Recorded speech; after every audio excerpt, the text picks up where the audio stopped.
Muy bien, buenas tardes a todos. Bienvenidos a esta sesión de casos clínicos. Hoy vamos a tener tres casos bastante interesantes. Vamos a ver cómo se llama estas patologías, cómo se van desarrollando en cada uno de los pacientes. Así que empezamos con el primero a cargo de la doctora Karen Monzón. Adelante. Gracias, doctor. Bueno, voy a empezar con mi caso clínico. Eh,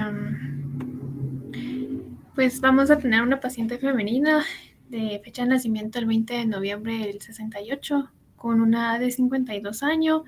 Es soltera, católica, procedente de Suchitepeques. Reside actualmente en la zona 6 de la ciudad. Es ama de casa, ladina. Estudió hasta la secundaria y es alfabeta. Su motivo de consulta fue una disnea de 18 días de evolución. En la historia de la enfermedad actual, la hija de la paciente refiere que hace un mes inició con una tos nocturna húmeda, también con disnea a grandes esfuerzos y malestar general.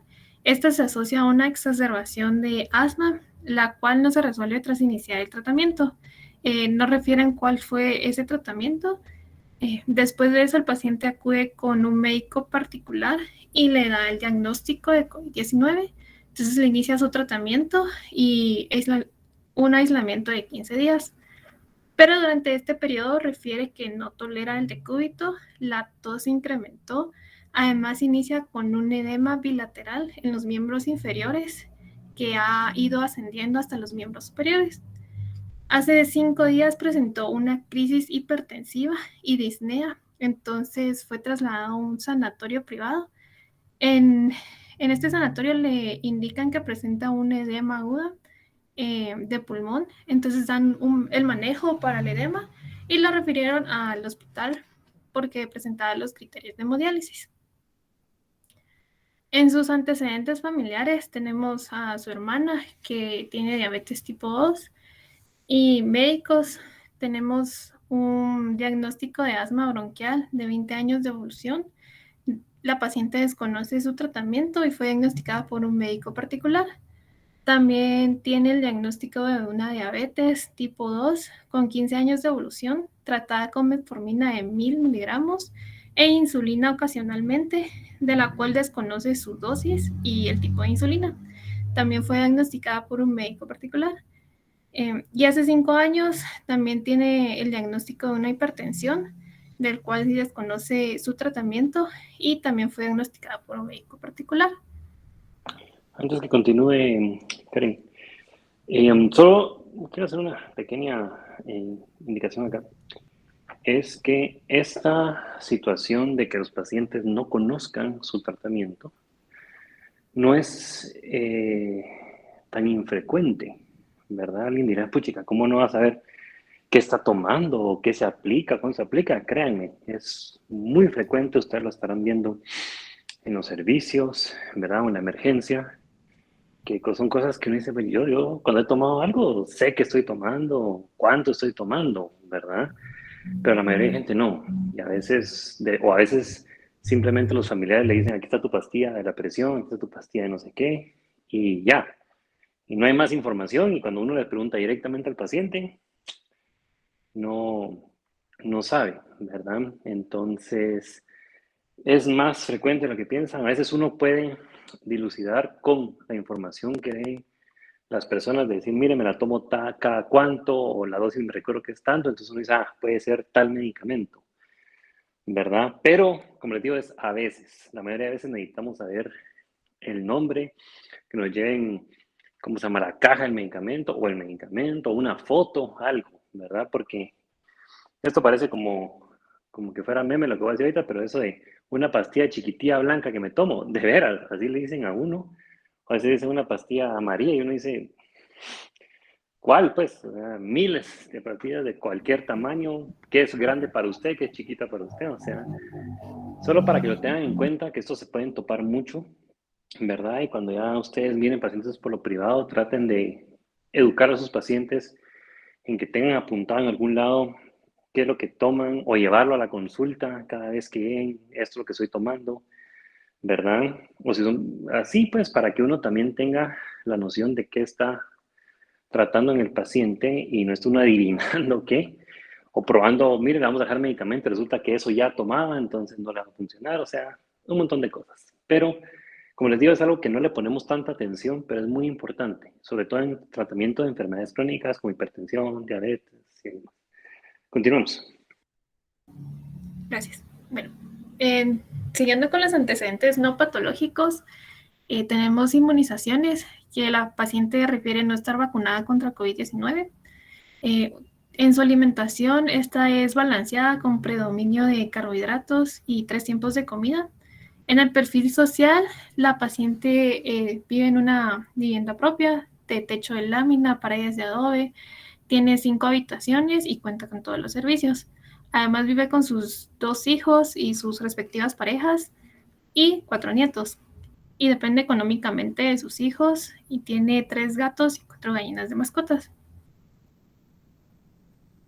Bueno, al examen físico tenemos a una paciente de 63 kilogramos, de 1.4 metros, tiene una temperatura de 36.7, una presión de 150-100 milímetros de mercurio, una frecuencia cardíaca de 89, una frecuencia respiratoria de 22 respiraciones por minuto y una saturación de 91%. En la piel y maneras encontramos a la paciente con una palidez generalizada, presenta diaforesis, tiene hipotermia y su llenado capilar es de 4 segundos. Su tórax es simétrico, expansible, además tiene uso de los músculos accesorios y se auscultan los excretores crepitantes en la base de ambos pulmones. Sus extremidades son simétricas, sin deformidades, tiene los pulsos palpables, su fuerza muscular está disminuida y tiene un edema con fobia de grado 2 en los miembros superiores e inferiores.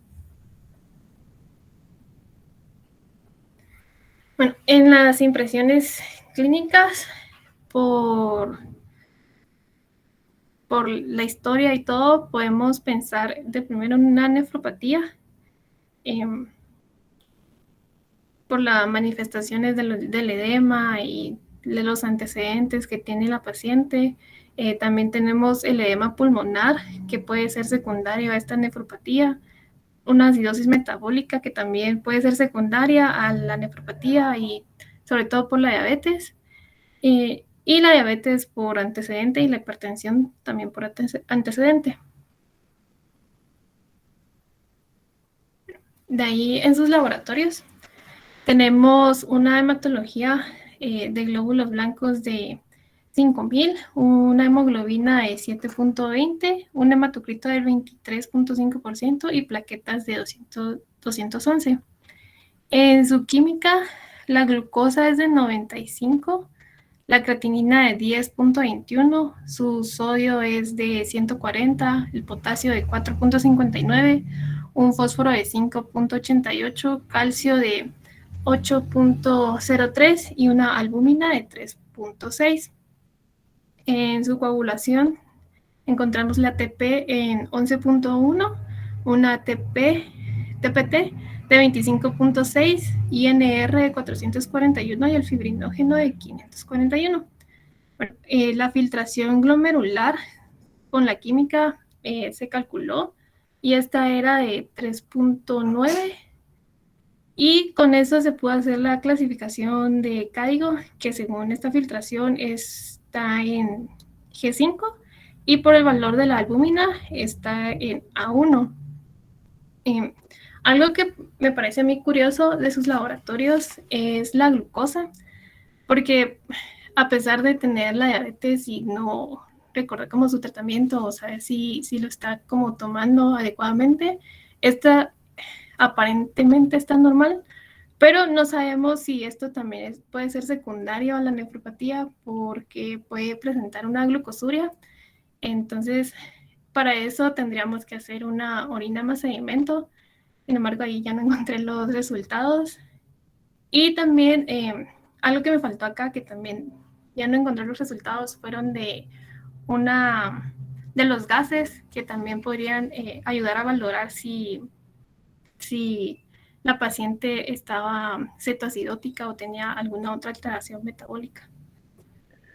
A ver, con estos exámenes, bueno, con las impresiones clínicas está bien, nefropatía, por los antecedentes y por la clínica. Y bueno, ya teníamos el diagnóstico, pues, ya un adelanto en el sanatorio donde había estado previamente ingresada, pues está bien, es diabética, hipertensa, varios años de evolución. Seguramente el control no va a estar muy bien porque si no sabe qué está tomando, ya ahí nos indica que no le presta tanto atención al tratamiento. Incluso nos dijeron insulina de vez en cuando. Y insulina no es de vez en cuando, pues, o no es cuando me sienta mal, es insulina todos los días, ¿verdad? La hematología, la anemia que tiene, pues muy característica de la enfermedad renal crónica, ¿verdad? Van a encontrar los pacientes anémicos en todo momento por diversas causas. Sí, el valor de creatinina elevado, el valor del boom hubiera sido bueno tenerlo. Pero solo con la creatinina nosotros podemos calcular ya la tasa de filtrado y efectivamente iba a estar muy disminuida.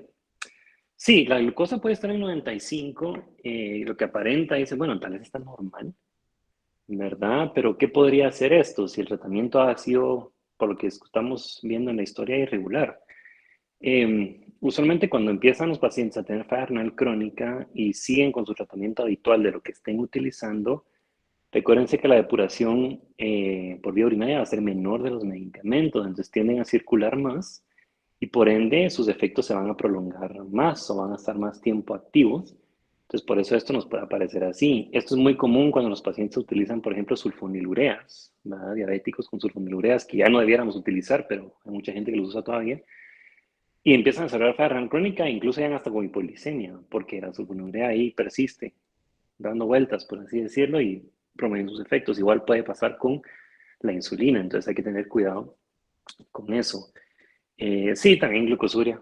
Bueno, podría ser si el riñón está suficientemente dañado, que esté sacando glucosa a través de la orina, también pudiese ser. Sí, una orina con sedimento, unos gases estarían bien.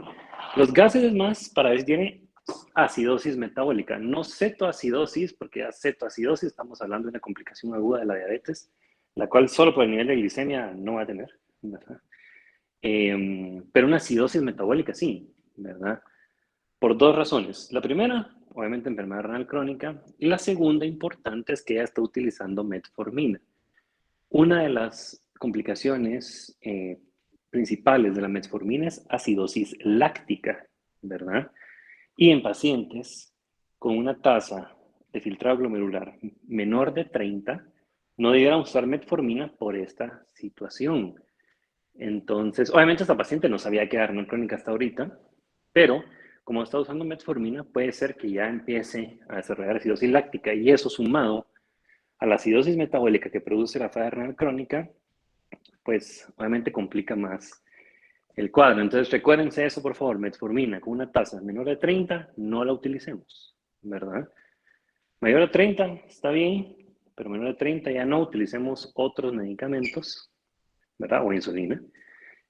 Por esta situación. Entonces, sí, hubiera sido bueno tener unos gases, una orina con sedimento, hubiera sido bueno. Yo sé que a veces cuando revisan el caso no están esos exámenes, a veces tardan, sobre todo la orina a veces no sale el mismo día, incluso ha pasado, ¿verdad? O no le han sacado tal examen, entonces a veces no lo tenemos completo, pero sí está en el pensamiento en requerir estos laboratorios. Continuemos. Bueno, de ahí tenemos la radiografía de tórax. Esta fue post-cateterismo, que ahí se puede lograr apreciar. Eh, por lo que pude encontrar, pues el edema está en una fase intersticial, en donde hay una redistribución vascular. También va a haber engrosamiento de los tabiques interlobulares, un engrosamiento de las líneas sisulares. También se pueden encontrar unas rosetas perilobulares y un patrón micronodular. Bueno, entonces con esto el diagnóstico final fue una nefropatía diabética. Entonces voy a empezar ya con la revisión bibliográfica. Solo antes, esperen, antes, sí. Nefropatía diabética es una buena opción, ¿verdad? Considerando esta paciente, cómo ha llevado su tratamiento, considerando la cantidad de años que lleva siendo diabética, ¿verdad? Estoy de acuerdo. La hipertensión contribuye también a que esto no esté Bien, ¿verdad? Aquí el asma no juega pues, mayor rol pues, en esta patología en específico. Ahora, Karen, esto no sé si ya se los mencioné a ustedes cuando vimos enfermedad renal crónica, pues con las clases teóricas, pero, o tal vez se los han mencionado, la pregunta es, antes de que le echemos la culpa, por así decirlo, a la diabetes de la falla renal, ¿verdad? ¿Qué otra condición tendría que presentar el paciente antes? ¿O qué otro síntoma? ¿Qué más tendría que tener el paciente antes de desarrollar nefropatía diabética? Obviamente un paciente diabético, pues, ¿qué tendría que desarrollar antes?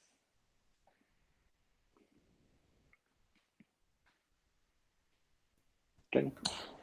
Mm, ¿No podría estar también lo de la hipertensión relacionado con eso? La hipertensión podría contribuir, o sea, también puede ser una nefropatía hipertensiva, ¿sí? Ya. ¿Verdad? Entonces, digamos, como tenemos los dos factores, entonces dicen, bueno, aquí dijeron nefropatía diabética. Está bien, o sea, sí, pero ¿qué tendría que desarrollar antes? ¿Qué patología o qué condición?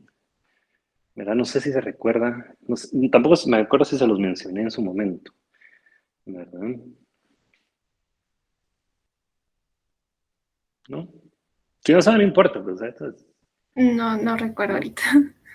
Antes de que le echemos nosotros la culpa a la diabetes de la falla renal de un paciente, el paciente tendría que desarrollar retinopatía diabética. O sea, primero tiene que estar la retinopatía diabética y después pasa la nefropatía, ¿verdad? Si ustedes encuentran un paciente diabético que tenga falla renal, pero su visión no está comprometida, o sea, no tiene retinopatía diabética después de una evaluación oftalmológica, entonces esa falla renal no es por la diabetes, es por cualquier otra cosa. Busquen cualquier otra cosa, ¿verdad? Porque primero tiene que tener retinopatía diabética y después nefropatía. Y la retinopatía diabética no tiene que ser algo tan grave, o sea, no es de que tenga ya pérdida total de la visión, no. Puede ser algo tan sencillo como visión borrosa, visión doble, ¿verdad? Entonces, ya la evalúa oftalmología y dicen, ok, si ya tiene retinopatía diabética, entonces decimos nosotros, ok, entonces esta falla renal es por la diabetes. Ya no hay necesidad de estudiar más, seguramente ahí está el problema, entonces ya nos quedamos un poquito más tranquilos. Pero si oftalmo nos dicen, miren, el ojo está intacto, visión 20/20, no hay ningún problema, entonces uno dice, esa falla renal es por otra causa. Hay que estudiarle otras causas, hay que hacerle biopsia si fuese necesario, pero es otra situación, ¿verdad? Aquí obviamente no nos dicen tanto el examen visual, no sabemos cómo lo tenía. Lo más seguro es que de plano estaba comprometido y seguramente esto es nefropatía diabética. Pero les menciono esto porque es muy fácil echarle la culpa a la diabetes de la falla renal, ¿verdad? Porque es una causa muy común, más en los pacientes de la edad que nos está mencionando ahorita Karen, extremadamente común. ¿Verdad? En los servicios siempre alguien con falla renal secundaria a la diabetes, siempre. Hombre o mujer, no importa, ¿verdad? Pero tengan este dato en cuenta, ¿verdad? Para que no van a catalogar una falla renal como nefropatía diabética y no serlo. Continuemos. Ok, gracias.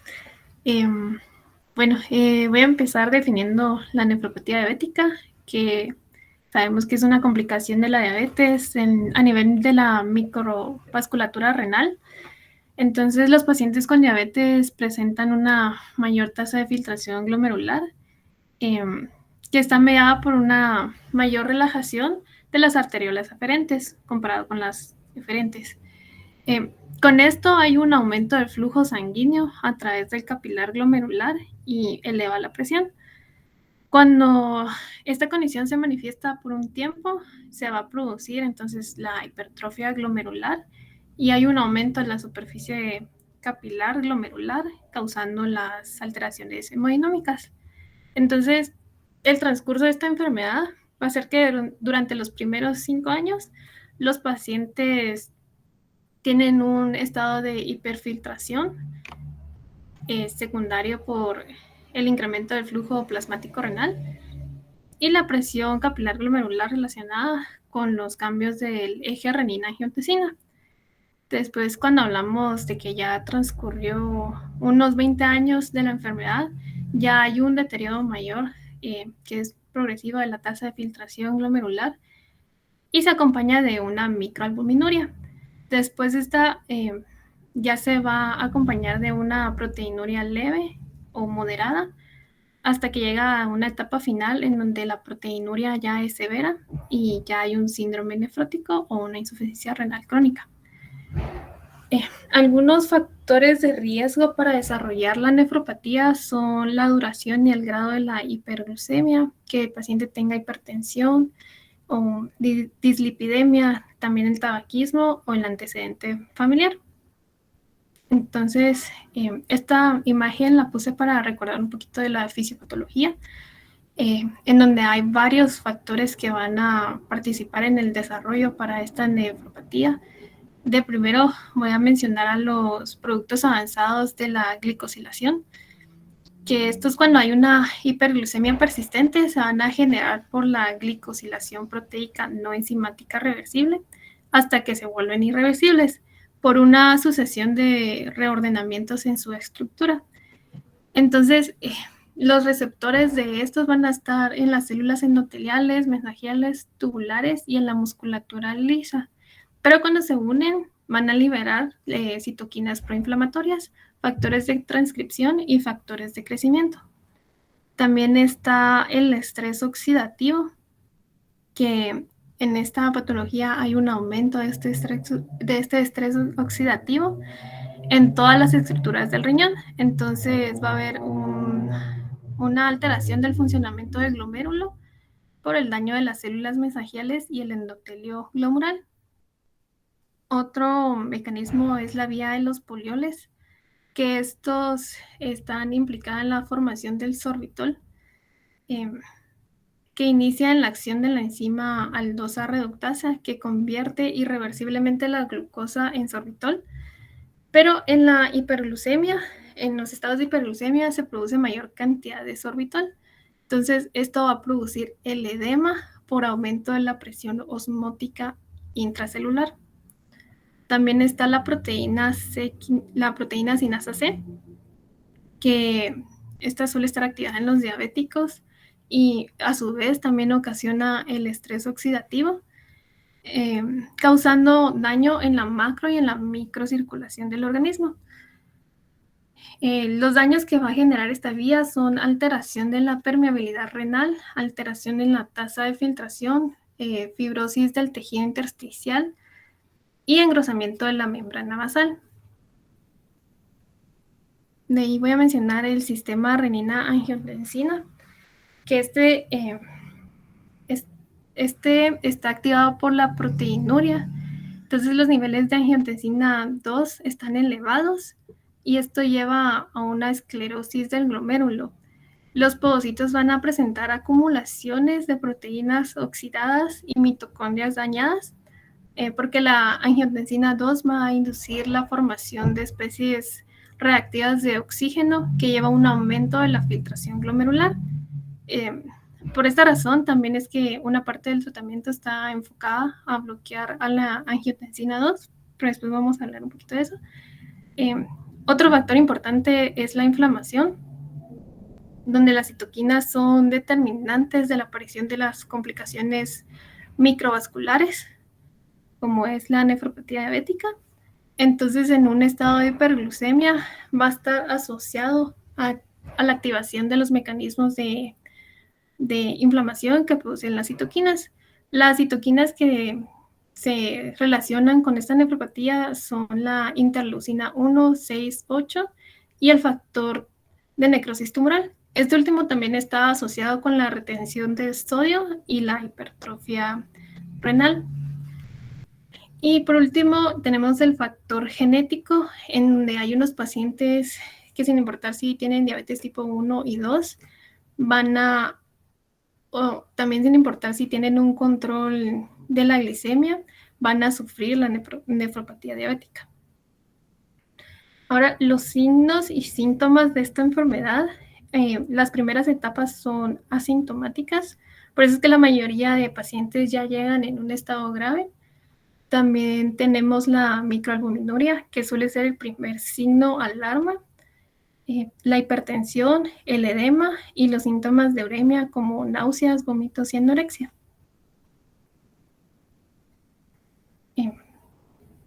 Después, para el diagnóstico, lo ideal sería que fuera por un cribado anual, en donde cada paciente con diabetes pues, se le pudiera evaluar sus valores de albúmina y creatinina. Sin embargo, esto no suele ser el caso en Guatemala, sino que la mayoría ya llegan en un estado grave a los hospitales y pues el diagnóstico ya es como fue en este caso, que llegan los, con los signos para una hemodiálisis de urgencia o algo parecido. También un análisis de orina, como la orina más sedimenta, para evaluar cómo está su orina, si tiene alguna alteración de proteinuria o albuminuria o otra situación. Y por último, voy a mencionar el tratamiento, que este va a estar enfocado principalmente en los antihipertensivos, también en el control de los niveles de lípidos, recomendar al paciente cierto grado de actividad física según sea su condición. Y ya en estados muy graves se inicia con hemodiálisis o incluso se puede hacer un trasplante de riñón, pero lo primero es la hemodiálisis. Entonces, aquí también agregué lo que es los criterios para una hemodiálisis de urgencia, que está por el acrónimo de las vocales A, I, O, U. Entonces, para la A tenemos la acidosis, que es un pH menor de 7.1, que presente electrolitos, una hipercalemia severa, que sea mayor de 6.5, una ingesta de tóxicos como alcohol, salicilatos o drogas, una sobrecarga de volumen o una uremia mayor de 200 miligramos por decilitro, que puede estar relacionada también a una encefalopatía, pericarditis, convulsiones o una disfunción plaquetaria. Solo a estos criterios de hemodiálisis de urgencia, están muy bien todos estos, ¿verdad? Pero agreguen otro que es menos conocido y menos común, que es la diátesis hemorrágica. Estos son sangrados anormales que pasan en pacientes que tienen falla renal crónica cuya uremia está muy elevada, ¿verdad? Están muy urémicos y donde las plaquetas ya no funcionan adecuadamente, aunque su recuento esté normal, ¿verdad? Y suceden otras alteraciones. Entonces, los pacientes presentan sangrados anormales. Puede ser epistaxis, puede ser HGIS, ¿verdad? O sea, hablando de lo común, ¿verdad? Puede ser gingivorragia también. Entonces, también esto se considera un criterio de hemodiálisis de urgencia y es necesario pasar el paciente a diálisis. Precisamente ahorita tengo yo una paciente joven, ¿verdad? Que ingresó por HGIS, que se detectó que es paciente renal crónico y venía con su HGIS en una cantidad considerable, ya la hemoglobina venía incluso más baja ya de por sí, lo que le produce la falla renal crónica. Solo pasó a hemodiálisis y se le quitaron los síntomas. Ya no vomitó sangre, nada, ¿verdad? Entonces uno dice, bueno, ahí está cabal el ejemplo, ¿cómo se llama? Precisamente de esta situación. Obviamente es una condición no tan frecuente, es más frecuente esto que ya mencionó Karen, que este mnemotécnico está muy bueno, ¿verdad? Pero también tómenlo en consideración, porque se pueden topar de repente con un paciente así. Continúe, Karen. Bueno, eso ya sería todo, la verdad. Entonces aquí apunté las referencias que utilicé.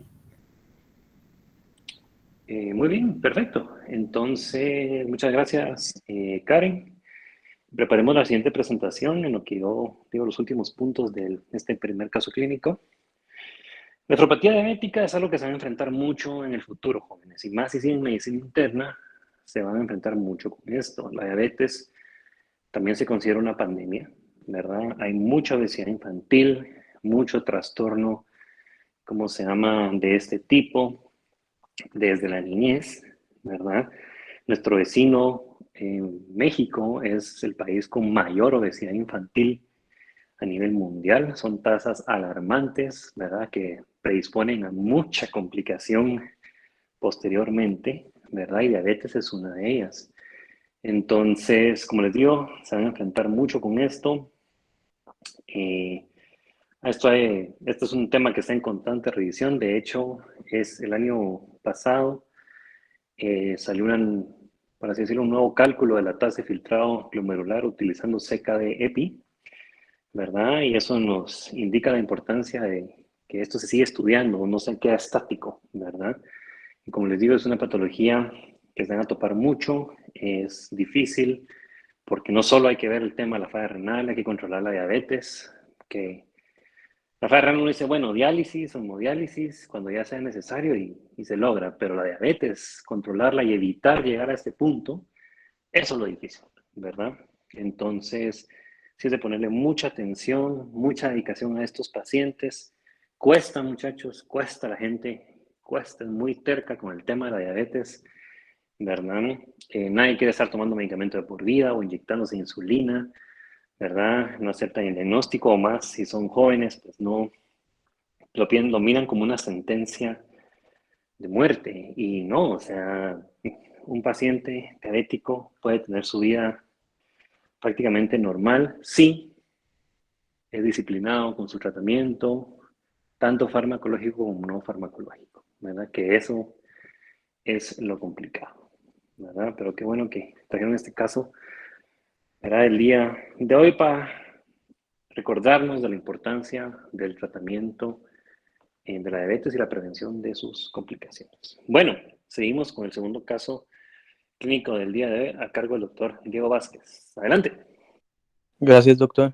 Yo les voy a presentar mi caso. Es un paciente masculino de 27 años, de religión, que no practica ninguna religión, soltero.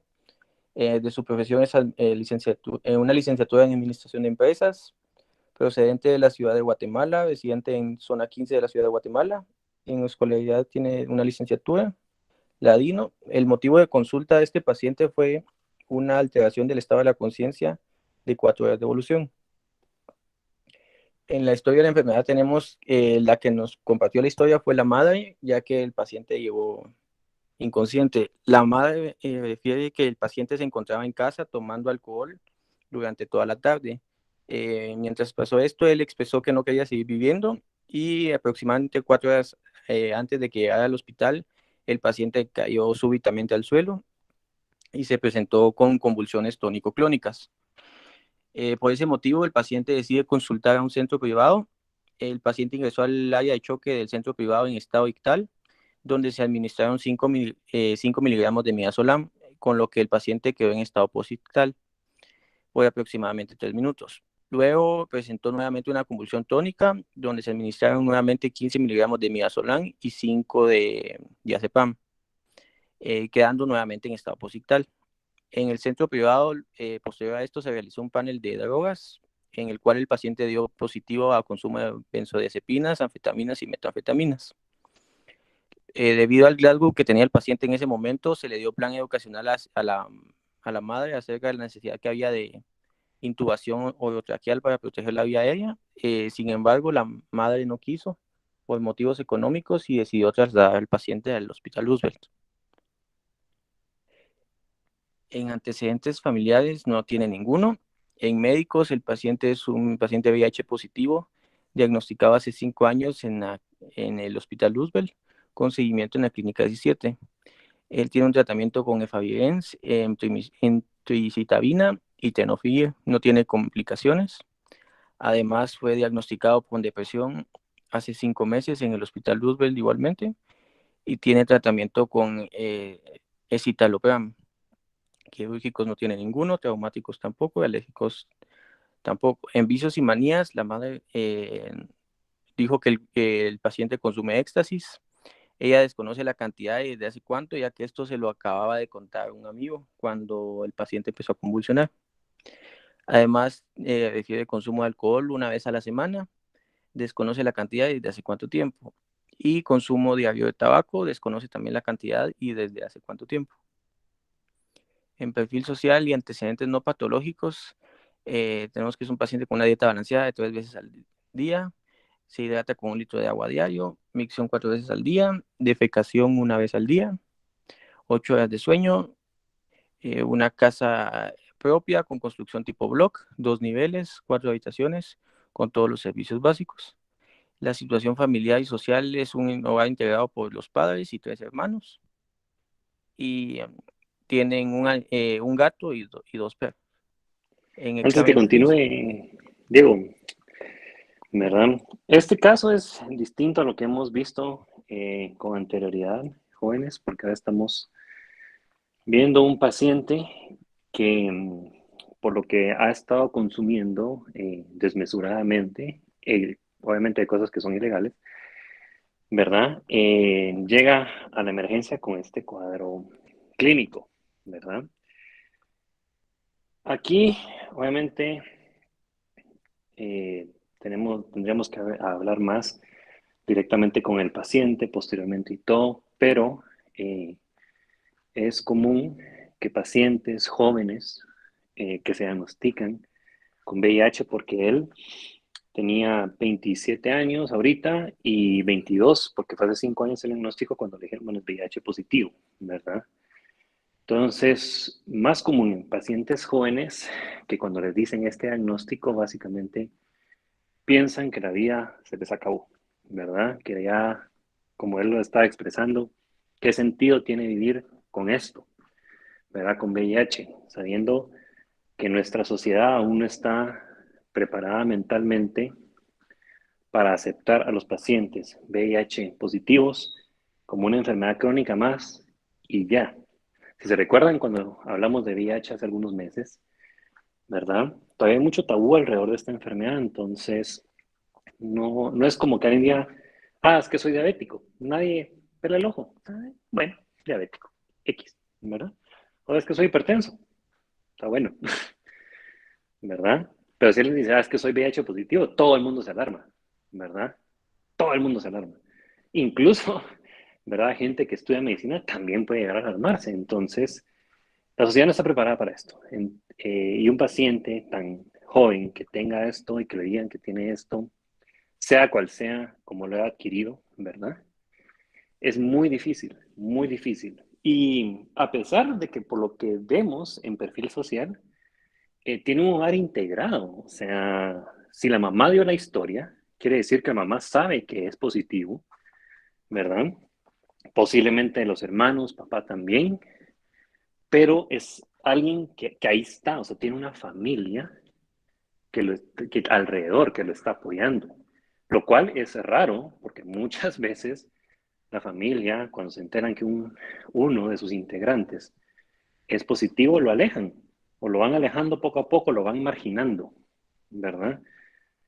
Porque consideran el VIH como una enfermedad de gente, entre comillas, mala o gente que está haciendo cosas inadecuadas, lo cual no es cierto, obviamente, ¿verdad? Entonces, este paciente, a pesar, por historia, de tener un hogar integrado, está pensando en esto, ya tenía depresión también diagnosticada, o sea, imagínense si con un hogar integrado así está él, ¿cómo no estarán un montón de otras personas cuyas familias les han volteado la cara, ¿verdad? Que no pueden decirle ni siquiera a sus amigos, mira, soy VIH positivo, porque les van a voltear la cara. Entonces, este tema es complicado, ¿verdad? Este paciente, obviamente sus conductas son nocivas para su salud y conscientemente las está haciendo, ¿verdad? Hay pacientes que dicen, no, yo no quiero morir, pero hacen conductas que muestran lo contrario. Y otros pacientes que sí determinadamente dicen, ya no quiero y voy a hacer o voy a tomar lo que sea y todo para ya parar esto, ¿verdad? Entonces, sí, este es un caso distinto a lo que hemos visto hasta ahora. Qué bueno que lo traen a colación, porque, insisto, VIH también es una pandemia. Lo que pasa es que no le ponemos tanto coco como al COVID porque no es tan político el VIH. COVID sí, pero VIH no. Entonces, vemos mucho de esto. Si algún día, ¿cómo se llama? Hacen un electivo en algún lugar donde miren esta enfermedad o ahí en el Hospital Roosevelt, en la Clínica 17, se dan cuenta de toda esta situación, porque es necesario a estos pacientes, como digo, sobre todo jóvenes. No quiere decir que los adultos o ancianos que tengan VIH tampoco presenten esto. No, sí, definitivamente. Pero más son los jóvenes, porque dicen, me falta tanto por vivir y ya tengo esto. O sea, ya no voy a poder hacer todo lo que quiero, por así decirlo. O no sé, poder formar una familia, poder tener un trabajo adecuado, poder andar sin estar tomando una pastilla, 2 pastillas todos los días. Lo cual no es cierto, pueden hacer todo eso, todo, ¿verdad? Pero como les digo, la sociedad ahorita aún no está preparada para esto, ¿verdad? Entonces hay que siempre tratarlo con discreción, con la mayor delicadeza posible y apoyar a esos pacientes que presentan estas conductas, ¿verdad? Continuemos, Diego. Gracias, doctor. Los signos vitales están bastante alterados, con una frecuencia cardíaca de 149 latidos por minuto, una presión arterial de 140/90, la frecuencia respiratoria en 21, una saturación de oxígeno de 82%, estaba febril, un peso de 80 kilogramos y una talla de 1.65 metros. Al examen físico, el paciente se encontraba en mal estado general, en estupor diaforético, febril, no orientado en tiempo, espacio y persona, con pupilas dilatadas y movimientos rápidos, y el cuello estaba rígido. Las impresiones clínicas al ingreso fue principalmente una alteración del estado de la conciencia, ya puede ser a causa farmacológica o toxicológica. En farmacológica por intoxicación por benzodiazepinas, y en toxicológica por intoxicación con metanfetaminas o alcohol. Además, VIH positivo por antecedente, un síndrome simpático mimético por metanfetaminas y la depresión. Acá tenemos los exámenes de laboratorio al ingreso, con un recuento de glóbulos blancos de 11.16, una hemoglobina de 14.8, un hematocrito de 44.7 y unas plaquetas de 295. Los tiempos de coagulación, el TP de 11, el INR de 1, el TPT de 26.4 y el fibrinógeno de 209. Y una química con una glucosa de 65.3, una creatinina de 0.95, un BUN de 13.10, el sodio en 138 y el potasio en 4.18. Luego, esto es el panel de drogas y el examen de alcohol en sangre que se realizó en el centro privado cuando ingresó allá. Y en el panel de drogas vemos que las benzodiazepinas y las anfetaminas tuvieron un resultado positivo, y que el alcohol en sangre había 241.6 miligramos por decilitro, cuando los valores normales son de 0 a 10. Ahora, hablando del diagnóstico final, se llevó a que es una intoxicación por benzodiazepinas, anfetaminas y metanfetaminas. Antes de continuar, Diego, antes de que continúen con la revisión que va a hacer ahorita, sí, este paciente, toda la intención de ya no vivir más, ¿verdad? Recuérdense que cuando tengamos pacientes cuya historia es esta, nosotros no podemos colocar intento de suicidio, ¿verdad? Porque eso requiere una investigación y tiene algunas cuestiones legales ahí metidas y ponemos así, ya estamos diciendo el paciente se quiso matar, ¿verdad? Entonces, nosotros, aunque sea como claro o evidente la situación, así como él, ¿verdad? Que ya está expresando su deseo de no vivir y uno dice, bueno, de plano, no podemos poner así. Uno lo que coloca es intento autolítico, ¿verdad? Que básicamente es un paciente que se quiso hacer daño a sí mismo, pero no estamos diciendo que se quiso matar, solo se hizo daño a sí mismo y punto, ¿verdad? Y ya después, trabajo social, ya después, ¿cómo se llama? Las autoridades correspondientes, según sea el caso, ya determinarán lo demás. Entonces se los digo, porque sí, pueden haber algunas cuestiones legales ahí metidas que se pueden meter ustedes a clavos y no vale la pena, pues, o sea, déjenlo como intento autolítico, ya después psiquiatría, trabajo social, todo, que miren qué sucedió, su trabajo es estabilizar al paciente, dependiendo de con qué haya sido, aquí pues ya vamos a la revisión con estas sustancias, ¿verdad? Pero independientemente de lo que haya sido, así es como debiesen ingresarlo, ¿verdad? Eh, yo de hecho pensé que los laboratorios iban a estar hasta peor, considerando todo lo que se metió, ¿verdad?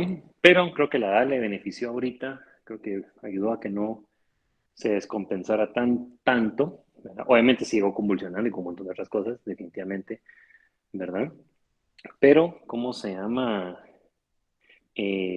No sé, al final cómo le fue al paciente, tal vez aquí Diego nos dice, pero, ¿cómo se llama? Uno, perdón, denme un segundo.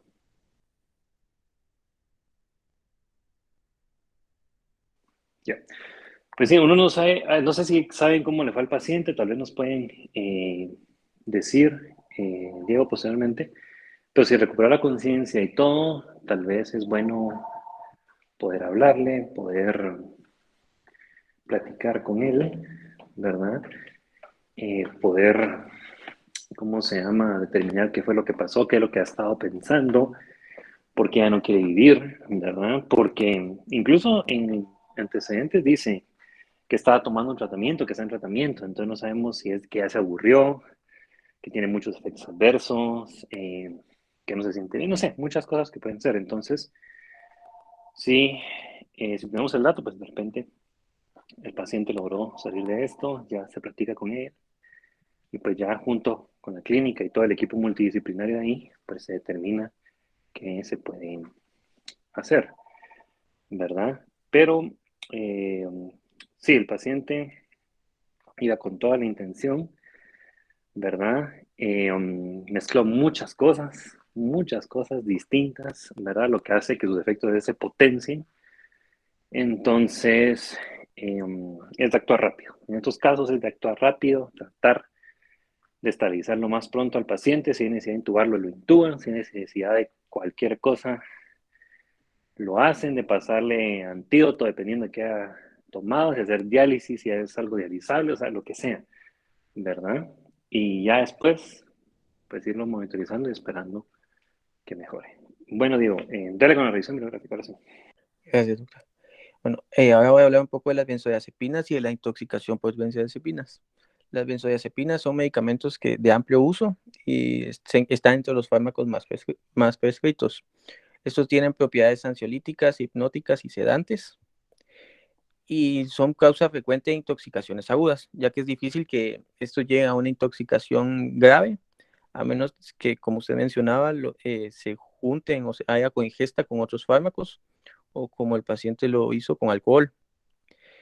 Las benzodiazepinas se absorben rápidamente por la vía digestiva, a excepción del clonazepam, que lo hace más lento, y las dosis tóxicas son muy variables. El órgano diana de estos fármacos es el sistema nervioso central, y el mecanismo de acción es que potencian la acción inhibitoria del neurotransmisor GABA, lo cual favorece a que haya mayor ingreso de iones cloro a la célula, y esto genera una hiperpolarización celular, disminuyendo la excitabilidad neuronal. La farmacocinética de las benzodiazepinas va a tener una absorción en el intestino delgado, la cual aumenta con el alcohol y disminuye con antiácidos y alimentos. Y la hipoalbuminemia aumenta la concentración de las benzodiazepinas en su forma activa. La liposolubilidad son altamente liposolubles, y el diazepam y azolam son menos, así como el diazepam y el midazolam, y menos lipofílicos como el oxazepam. Tienen una unión a proteínas de 70% y el diazepam un 99%. En la evaluación diagnóstica vamos a ver que la intoxicación es leve. Esta se asemeja a una intoxicación etílica. Y en la intoxicación grave, cuando es por barbitúricos, produce una depresión funcional del sistema nervioso central.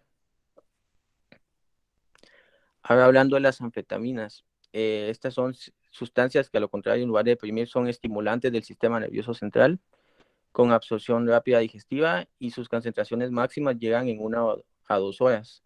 Tienen metabolismo hepático y eliminación renal, un efecto anoexígeno y eufórico. Y entre los síntomas que podemos encontrar en una sobredosis de anfetaminas son descarga enérgica con HTA, diaforesis, taquicardia, agitación, miriasis y psicosis. Y entre la toxicocinética, las anfetaminas son lipofílicas, tienen una fijación de 16% a proteínas plasmáticas. Estas se absorben en la mucosa oral, en la vía inhalatoria, subcutánea, intramuscular e intravenosa, tienen un tiempo de acción de 2 horas y una vida media de 8 a 30 horas. La eliminación, como habíamos dicho, es anal y una dosis tóxica es de 30 miligramos. Y aquí tenemos unos factores de los cuales va a depender si las dosis son tóxicas, como la edad, los antecedentes patológicos personales, como las cardiopatías, el grado de tolerancia de las personas a estas drogas debido a que han tenido un uso crónico, las vías de administración que son utilizadas y el estado demografométrico del paciente. Y aquí tenemos los síntomas ya dependiendo de si es una intoxicación leve, moderada o severa. Ahora, con la evolución intrahospitalaria que tuvo el paciente, pues, bueno, además voy a hablar también de cuál es el tratamiento. Principalmente no hay que inducir el vómito, ya que esto no ha demostrado una utilidad y está contraindicado en pacientes con algún grado de deterioro neurológico, ya que hay un riesgo de broncoaspiración. Luego hay que suspender la vía oral hasta que el paciente esté consciente. Como tercer punto, hay que hacer intubación orotraqueal según el estado neurológico del paciente antes de iniciar con la descontaminación del tracto gastrointestinal. Y por último, vamos a hacer un lavado gástrico en pacientes que consulten dentro de la hora siguiente a la intoxicación y que conserven intacto el reflejo nauseoso y tu oxígeno o que tengan intubación orotraqueal. Aquí hay un algoritmo como del tratamiento que se da con los pacientes con intoxicación por benzodiazepinas. El tratamiento es un antídoto, que es el flumacenilo, el cual está contraindicado si hay antecedentes de crisis comiciales. El flumacenilo se va a utilizar solo si hay disminución del nivel de la conciencia y la dosis es de 0.5 miligramos intravenoso en bolus. Después vamos a ver si hay respuesta. Si sí, va a haber una perfusión de 4 ampollas de 500 cc en solución de glucosa al 5% en 4 horas. Y vamos a subir o bajar el ritmo dependiendo de la respuesta del paciente. Si no hay una respuesta, se debe repetir cada 5 minutos la dosis hasta que haya hasta un máximo de 5 miligramos y valorar el uso de naloxona.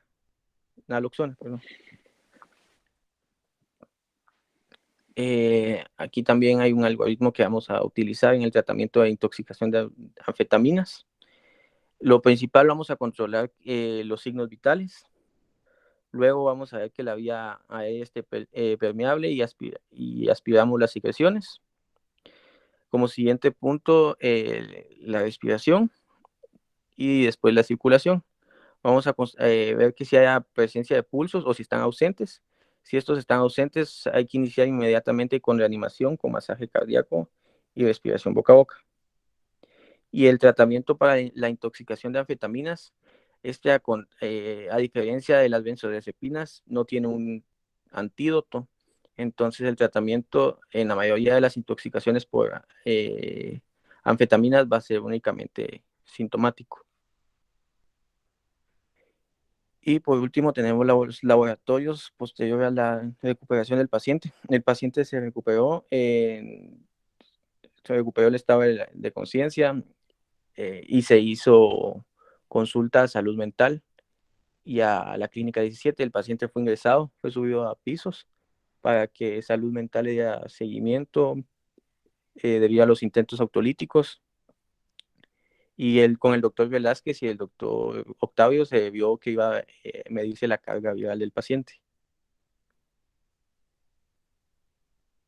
Y eso sería todo, gracias. Muy bien, muchas gracias, Diego. Preparemos la siguiente presentación, se nos quedaron los últimos puntos de esto. Sí, ¿cómo se llama? Es importante en estos pacientes eso, el seguimiento posterior. Algo que dijo muy bien Diego cuando está hablando de la revisión bibliográfica es que no hay que inducir el vómito. Lo que tienen que hacer primordial es proteger la vía aérea. Eso es su prioridad, proteger la vía aérea. Porque si el paciente broncoaspira, ya es otra complicación que eso sí lo va a matar más rápido, ¿verdad? Entonces su principal idea es vía aérea. Si la vía aérea está asegurada con una intubación y todo, tranquilo, ya pueden hacer todo lo demás que quieran, ¿verdad? Pero si no, ¿cómo se llama? No corran en ponerle el carbón activado o en otra cosa, no. Vía aérea primordial, ¿verdad? Entonces, eso es lo principal, ¿verdad? Insisto, estos pacientes, ¿cómo se llama? Eh, es difícil el manejo posterior porque sí son pacientes que van a seguir, si no tienen un buen apoyo y una buena terapia psicológica y psiquiátrica incluso, ¿verdad? Van a seguir intentando hacer esto hasta que lo logren, ¿verdad? Entonces, ¿cómo se llama? Sí es muy importante el seguimiento posterior.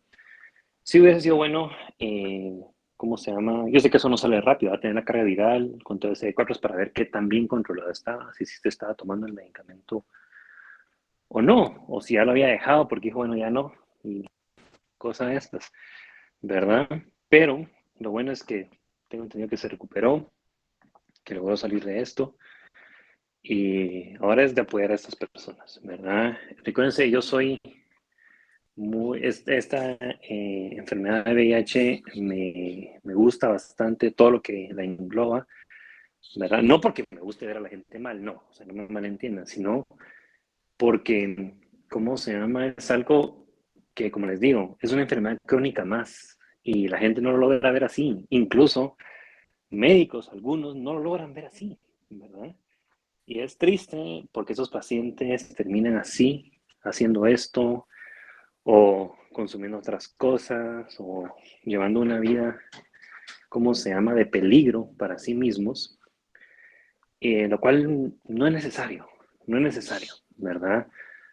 Pacientes VIH pueden formar familias, pueden casarse, pueden tener hijos, ¿verdad? Pueden, ¿cómo se llama?, hacer deporte, pueden estudiar, pueden hacer todo, todo, como un montón de otras personas, ¿verdad? Entonces, cuando logremos entender eso como sociedad, vamos a dar un paso más adelante en el seguimiento de esta enfermedad. Muy bien, ahora pasaremos al el siguiente y último caso clínico del día de hoy, a cargo del doctor Gonzalo Yalibat. Adelante. Gracias, doctor. Vamos a empezar con los datos generales, que es un paciente masculino de 35 años. Él es casado. Su residencia es en Poptún, Petén, y ahí es su lugar de origen también. Su ocupación es chofer de bus. Tiene una escolaridad de cuarto primaria y es católico. Su motivo de consulta fue una astenia y adinamia de 18 días de evolución. Con la historia de la enfermedad, paciente refiere que hace 18 días, el 18 de diciembre de 2021, inició con un cuadro de astenia, adinamia, hiporexia y pérdida de peso involuntaria. Paciente refiere que fue aproximadamente de 20 libras. Esto también se ha asociado a dolor mandibular migratoria entre maxilar superior e inferior en la derecha y en la izquierda. El paciente refiere que consulta con médico particular, quien da un tratamiento no quirúrgico. No refiere que el paciente no nos cuenta qué medicamentos fueron, pero como los síntomas persisten, él consulta con un segundo médico particular y le indica la presencia de fiebre con predominio nocturno. El segundo médico particular le realiza un hemograma y reporta una reacción leucocítica de 266,000, por lo que realiza un frote periférico donde se diagnostica linfocitosis severa compensado con LSA, por lo que deciden referirlo aquí a la capital. Antecedentes de importancia es que familiares tienen una hermana con antecedentes de cáncer de mama. No nos indica desde hace cuánto lo tuvo, si tuvo el tratamiento que tuvo o no, y su posterior recuperación. Antecedentes médicos no refiere, quirúrgicos tampoco, traumáticos tampoco, tampoco alérgicos. Los antecedentes no patológicos y el perfil social. Tiene una alimentación de 3 veces al día. En los hábitos, las horas de sueño son 6. Va 6 veces al baño y defeca una vez al día. OH negado por el paciente, tabaquismo también negado. Quirúrgicos también son negados. En el perfil social tenemos que la vivienda es una casa propia con techo de láminas, paredes de bloc, piso de cemento, 2 habitaciones y 5 habitantes. Su situación familiar y social es que vive con su esposa y sus hijos y sus 3 hijos con quienes mantiene una relación sana. Examen físico. Antes de que continúe, Gonzalo, perdón. Bueno, no se preocupe, doctor. Bueno, aquí este caso está un poco más complicado porque en los dos anteriores ya teníamos una noción bastante clara de que en qué íbamos a parar. Aquí no, ¿verdad? Aquí tenemos un paciente sin antecedentes, ¿verdad? Y sin ninguna conducta de riesgo según lo que refiere, joven, 35 años, ¿verdad?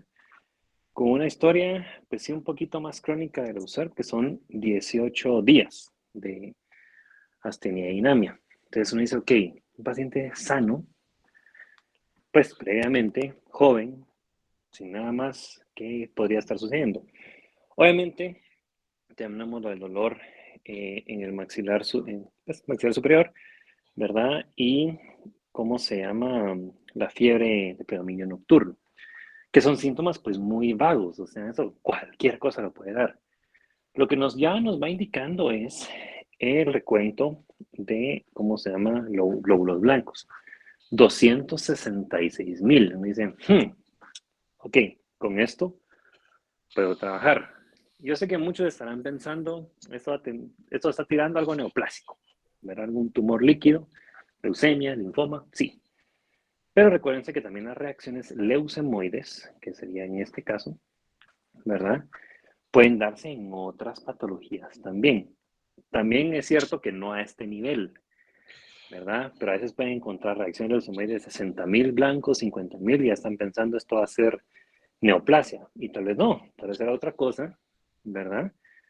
Que estaba produciendo esta gran cantidad de leucocitos medibles en la sangre. Entonces, aquí, como les digo, con este dato ya podemos trabajar un poco más, pero si no lo hubiéramos tenido, ahí hubiera estado más difícil, porque solo tenía dinamia, fiebre y dolor en maxilar.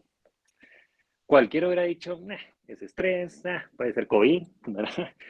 No sé, cualquier otra cosa menos esto. Entonces, ¿cómo se llama? Aquí tuvimos la ventaja de tener este dato, porque les aseguro que este paciente lo mira en un centro de salud y lo mandan a su casa. Seguro lo mandan a su casa, porque van a decir, ha de ser gripe, ha de ser resfriado común ahorita en esta época, por ejemplo, ha de ser estrés, el cansancio, bueno, está casado, tiene hijos, lo que quieran, ¿verdad? Entonces pueden desestimar un poco esto, ¿verdad? Pero algo que les quiero hacer notar es que si un paciente les consulta, ¿verdad?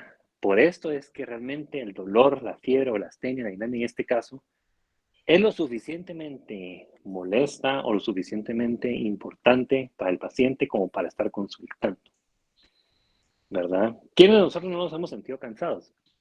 Ustedes ahorita seguro se sienten cansados. Espérense que sean internos y residentes, van a estar con astenia y dinamia todo el tiempo, aunque suene como chiste, pero... Y no es que van a tener leucemia, pues, o linfoma, o cualquier cosa, ¿verdad? Pero si un paciente, ¿cómo se llama? Les consulta por esto, pónganle atención, ¿verdad? No se vayan tan suaves, ¿verdad? No podrían pedirle algunos exámenes, decir, bueno, miremos, no va a ser que hay algo más y todo está en orden. Bueno, ok, no es nada de esto, ¿verdad? Porque así pasan como estos. Que después, tiene 266,000 blancos. Entonces sí, hay que estudiarlo a fondo definitivamente, porque aquí algo nos va a salir que sí amerita un tratamiento más específico. Continúe. Ok. En su examen físico tiene un peso de 90.71 kilogramos, una talla de 1.80, con un índice de masa corporal de 28.1. En sus signos vitales a la emergencia, tiene una frecuencia cardíaca de 121, una presión arterial de 120/80, una frecuencia respiratoria en 21, una temperatura de 38.7, una saturación de oxígeno de 95. Al examen físico podemos encontrar positivo la fase febril, la taquicardia y una debilidad muscular de 3 de 5. La impresión clínica se trataría de como un síndrome linfoproliferativo estudio, y como segundo punto se podría, como en el mismo apartado, podría decirlo así, sería una leucemia linfocítica aguda. Los laboratorios que se le hicieron en el hospital, la hematología nos presentó un conteo de glóbulos blancos en 271,000 y con un predominio de linfocitos de un 84.20%. Los neutrófilos también se encontraban disminuidos en su porcentaje, tenía 1.10, y los monocitos también se encontraban aumentados. Otros aspectos importantes que podemos ver es los glóbulos rojos están bajos, tiene 2.82 millones, una hemoglobina en 8.70, el hematocrito en 27.10 y tiene 22,000 plaquetas. Posterior a esto se le realizó un frote periférico dentro del hospital, donde los leucocitos otra vez en el frote periférico tuvo un conteo de 216,000. Los eritrocitos se observaron anisocitosis, escasos esquinostitos y ovalocitos, y las plaquetas se encontraban en una cantidad de 30,000. La impresión clínica en el frote periférico nos dio que era una leucemia linfocítica aguda L1, y también se nos dio como los parámetros de realizar un aspirado de médula, un inmunofenotipo y pruebas moleculares. Esto entonces nos guió a un diagnóstico como número 1, un síndrome linfoproliferativo, y como 1.1, una leucemia linfocítica aguda. Espérame, Gonzalo, antes de que entre la revisión bibliográfica. Sí, no sé. Bueno, sí, cabal. Obviamente, lo que seguramente alguien pensó, leucemia era el diagnóstico al que íbamos a llegar. No es que como digo, no es que todo va a ser leucemia cuando miren estos glóbulos blancos, pero pues sí había que investigar esa parte. Cuando tengan esta cantidad de glóbulos blancos, digamos, sobre todo mayor de 100,000 glóbulos blancos, independientemente cuando sean 200,000, 500,000, 1,000,000, no importa. Ahí es suficiente hacer el frote periférico, eso mandarlo a revisar, y con esa cantidad de blancos, ya, ¿cómo se llama? El hematólogo o el patólogo, quien lo revise, ya puede decir, ok, me parece que es esto. Ya las pruebas moleculares y todo eso se pueden hacer después, el inmunofenotipo, pero ya con eso, pues ya tenemos una buena idea de qué puede ser y poder empezar a pensar en el tratamiento de este paciente.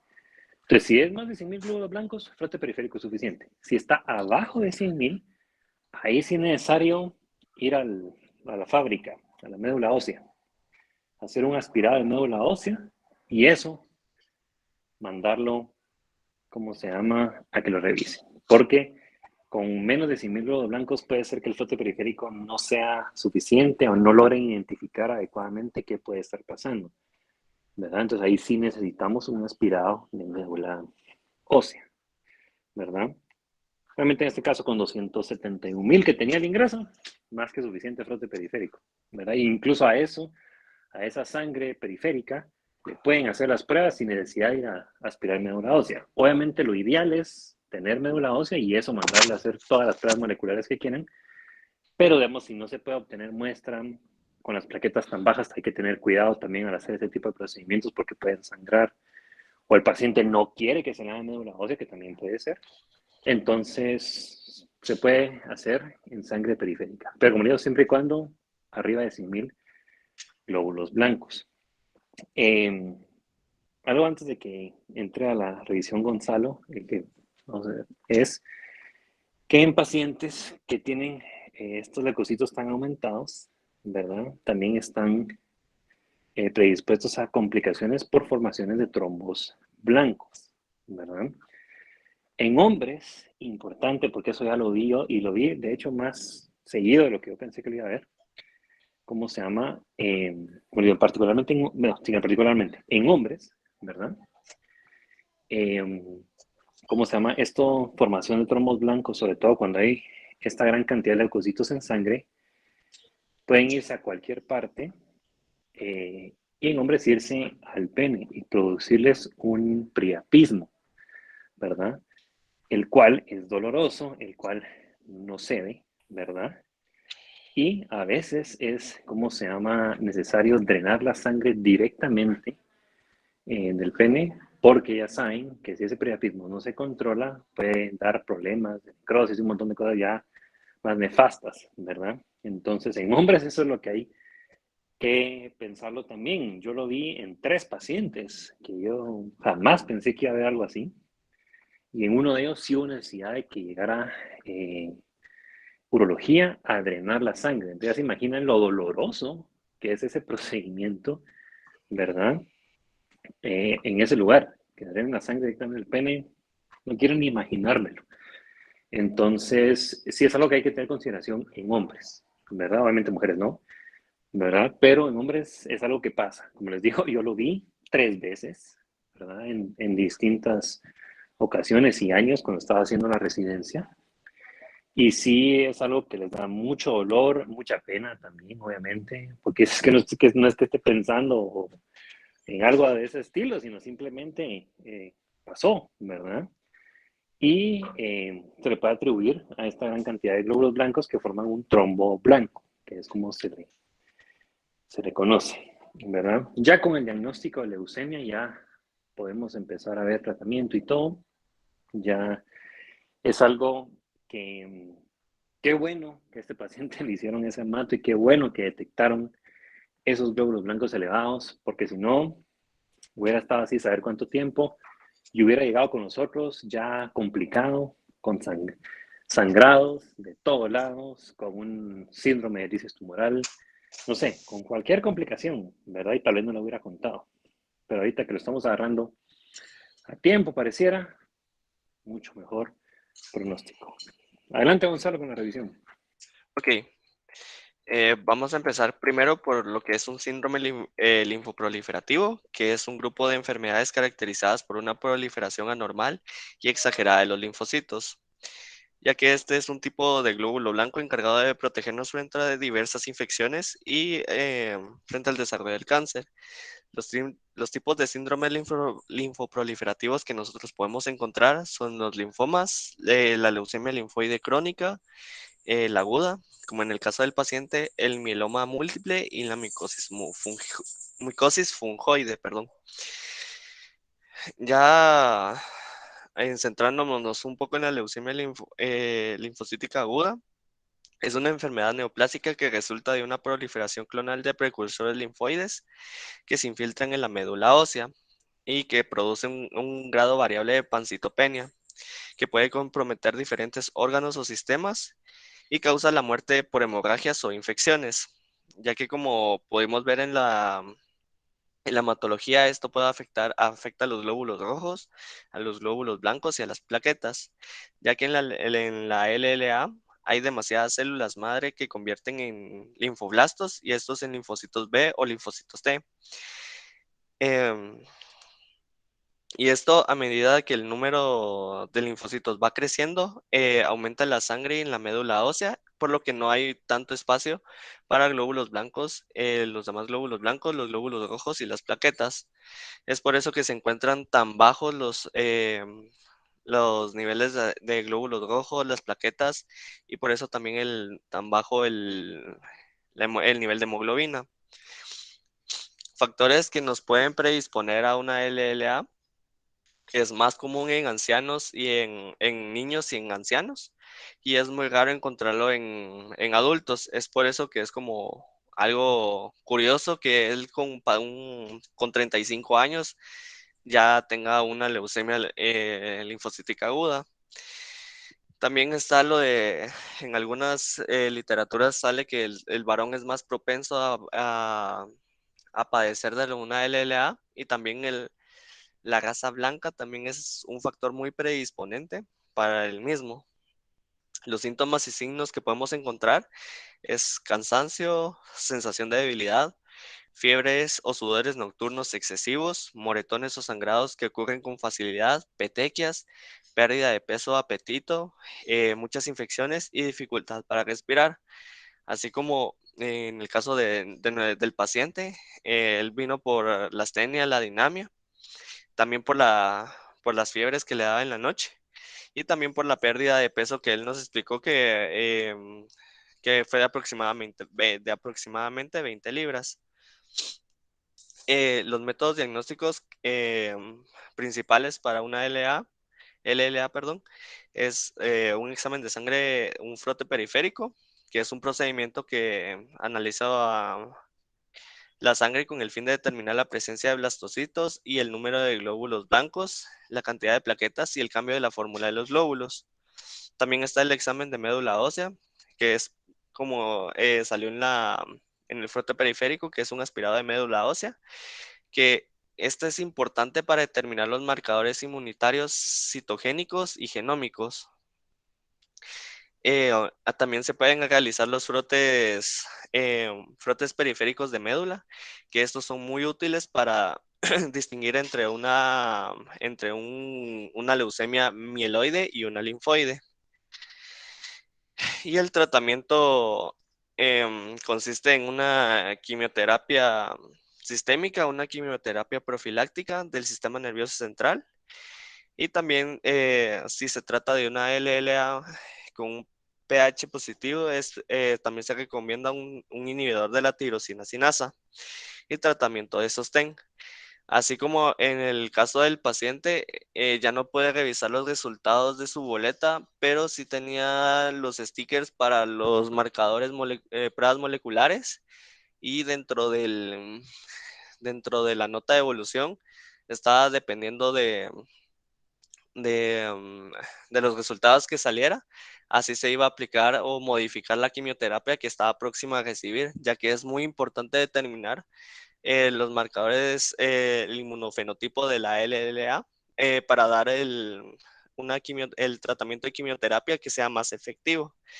Y también es muy importante controlar al paciente por si sufre algún tipo de sangrado, si sigue bajándole el nivel de hemoglobina, ya que esto puede afectarlo por la poca oxigenación, los glóbulos rojos que dan el oxígeno. Y seguirlo, mantenerlo en cuidados. Y eso sería todo.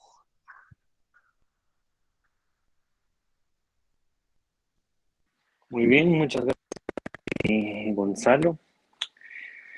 Sí, leucemia es una enfermedad, bueno, las leucemias agudas y bueno, las crónicas también, son enfermedades que hace muchos años no se podía hacer mayor cosa, ¿verdad? Hay médicos que ahí en el hospital que ya tienen sus años, ahí bastantes, y dicen antes no había mayor cosa más que tratar de paliar los síntomas y todos se nos morían, pues, ¿verdad? Y ahora es muy distinto, muy distinto. Ahora, como en palabras de la matóloga del hospital, la quimio es maravillosa y tiene toda la razón, ¿verdad?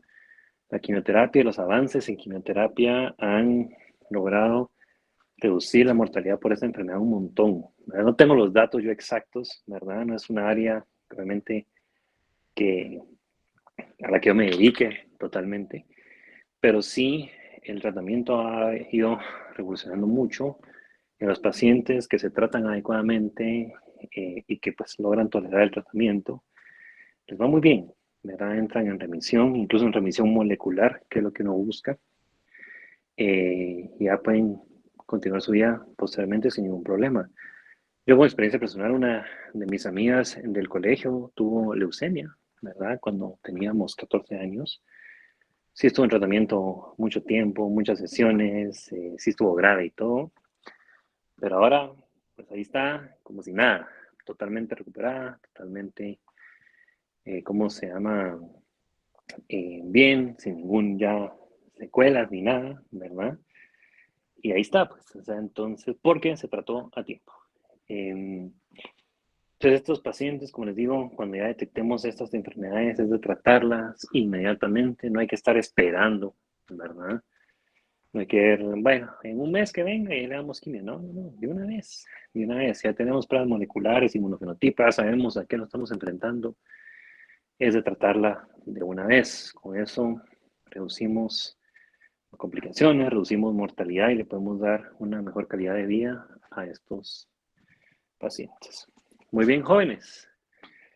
Ya tuvimos los 3 casos del día de hoy. Muy buenos casos los 3, muy diferentes, ¿verdad? Vimos una complicación de una enfermedad que afecta a una gran cantidad de la población. Vimos un paciente que por la enfermedad que tiene considera que la vida ya no vale la pena vivirla, y vimos a alguien que sin antecedentes desarrolló una enfermedad que gracias a Dios ahora es fácilmente tratable, ¿verdad? Entonces, buenos casos, buena revisión bibliográfica, ¿verdad?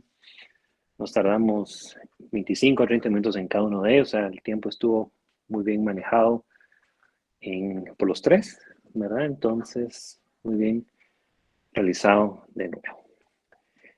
Ya solo nos queda una sesión más de casos clínicos, que es el otro miércoles, ¿verdad? Los últimos 3 casos de esta rotación. Ya el examen final se acerca, jóvenes.